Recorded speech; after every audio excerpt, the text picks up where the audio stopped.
For decades, we've been searching for signs of life on other planets, but haven't been able to find anything. And perhaps that isn't altogether surprising.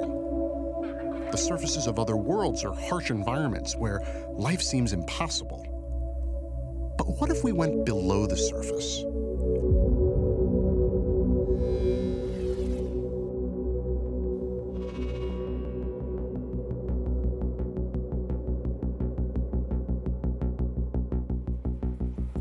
A company called Honeybee Robotics is developing a drill that can take our search for extraterrestrial life below the ice and rock of places like Mars. Why drill? Well, we want to go below the surface and learn the history of the planetary body, and at the same time, find life. The problem with Mars is that first couple of meters have been oxidized and radiated, which means all the potential microorganisms died. And so if you want to find something, you have to go literally hundreds of meters below the surface. And that's where the drilling comes in.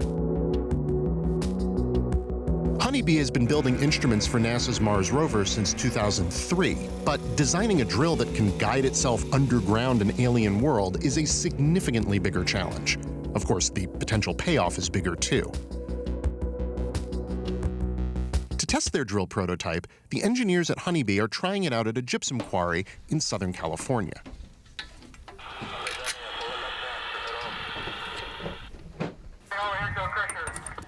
On my mark, 3, 2, 1, mark. The drill itself is actually a probe that's tethered to a long cable.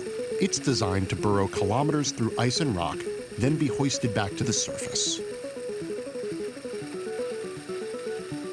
To make that possible, the drill has to rely on solar energy, using far less power than that Black & Decker you bought at Home Depot.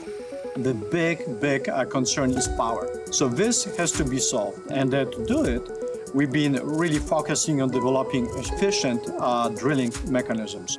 Powerful, but using very little power. It runs off of about 200 watts, which is about the size of 2 light bulbs.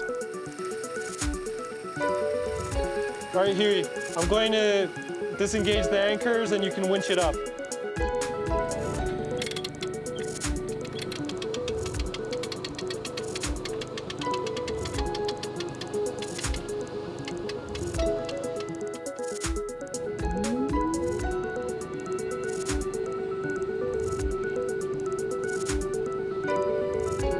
Of course, to find alien microbes, this drill has to do a lot more than just put a hole in the ground. It also needs to analyze what it finds below. So the drill itself could be sort of a reconnaissance system. You drill down, you learn what's below the surface. If you find something interesting, you pull the drill out and you dump the sample into the instruments, and they can essentially analyze the sample.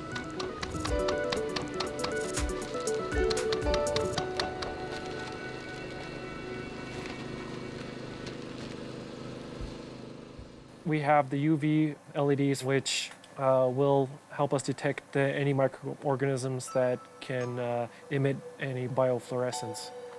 Here's another one. You can see some biofluorescence there, which could be a microorganism. Who knows? To date, we've only really scratched the surface of Mars. We've gone 2 to 3 inches with Curiosity, but this is definitely going to happen. The question is when. I hope by our lifetime. If I were to guess, I'd say 20 years.